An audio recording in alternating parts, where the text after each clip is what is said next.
Hey, what's up? So, I'm doing a new style in my hair today. I just took those twists out I had and I'm doing a longer length bob texture lock. A lot of people call these butterfly locks, but I kind of been doing them for a minute and I call them personality locks. So if you're a client of mine or if you're interested in the style, on my service list, they'll say personality locks, which is a texture lock. So I'm just gonna show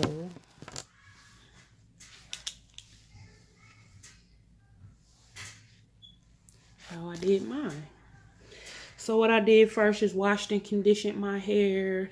I did kind of free parting somewhat because I feel like when you got parts that's not perfect, it brings the style out more and makes it look better. So I didn't add any, since I'm doing a bob, I didn't add any weave in my foundation braid. I just braided my real hair. But it's perfectly fine if you want to add any type of hair in your foundation braid. And what I would recommend is using something kinky curly texture. Now when I do this style, I like to use all different kind of hair. The key is that you want hair that has a tight curl to it. I'm gonna show you some hair that I have. This is Freetress Waterwave hair in a 22-inch, I believe. And what I like to do is just get a comb and back comb it like that and just make it real messy and fluffy. That's my Freetress Waterwave hair. So next I have Freetress brand Boho Kinky. The packaging looks like this.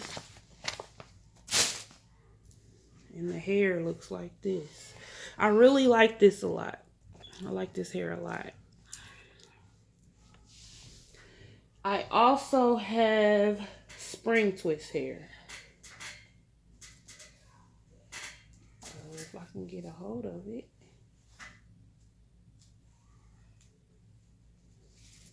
And what you want to do is make sure you fluffed all the spring hair out. Like, really pull it apart. Because if you don't pull that spring twist hair apart, it'll make your locks look kind of curly looking instead of puffy messy, if that makes sense. So this is spring twist hair.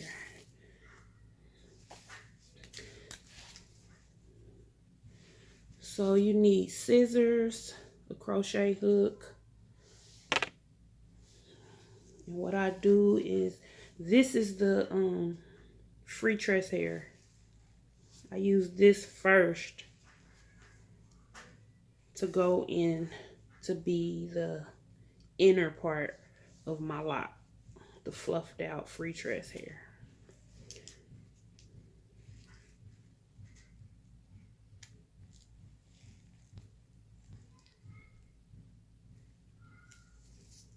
And you want to pull it through where it's at a halfway point.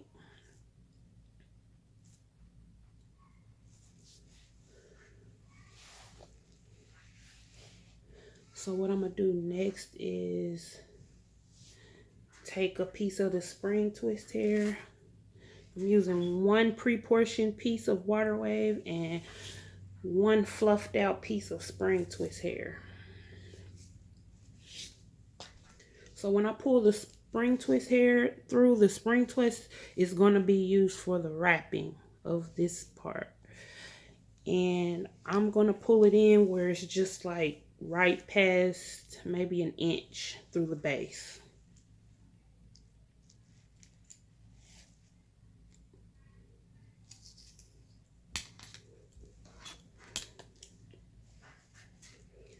So what you want to do is take your spring twist hair and wrap around the base of the lock.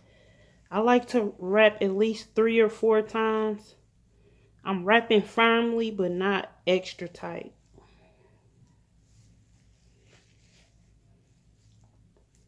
So then I just gradually start to move down the lock.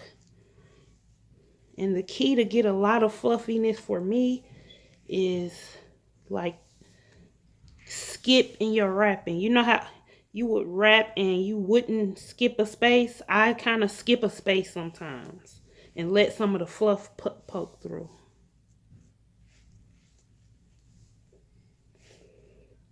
And you don't want to wrap extra tight. The tighter you wrap, the less fluff.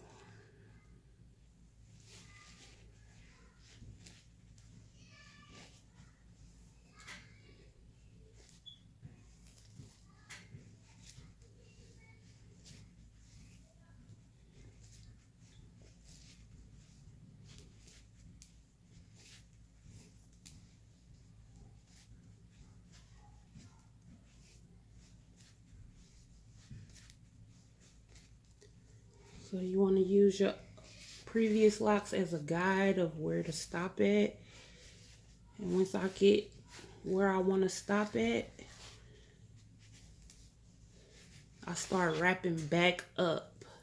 And it's important to make sure the end piece you're wrapping with has a piece of hair that's like tapered off and not blunt. If it's a blunt end, you're not going to be able to secure your locks right.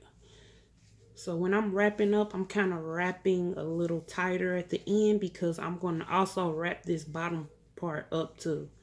So by me wrapping tighter, it makes my end a little smaller so that I can wrap extra hair around it and the lock will still be in proportion. So you just want to keep wrapping.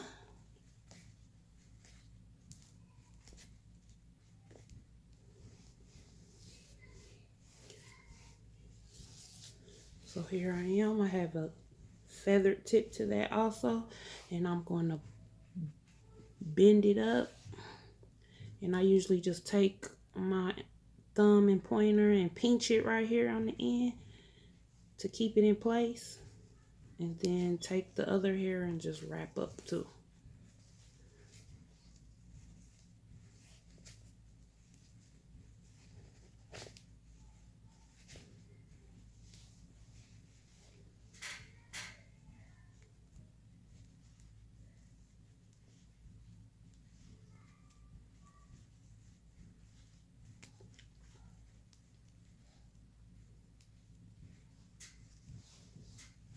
And there you have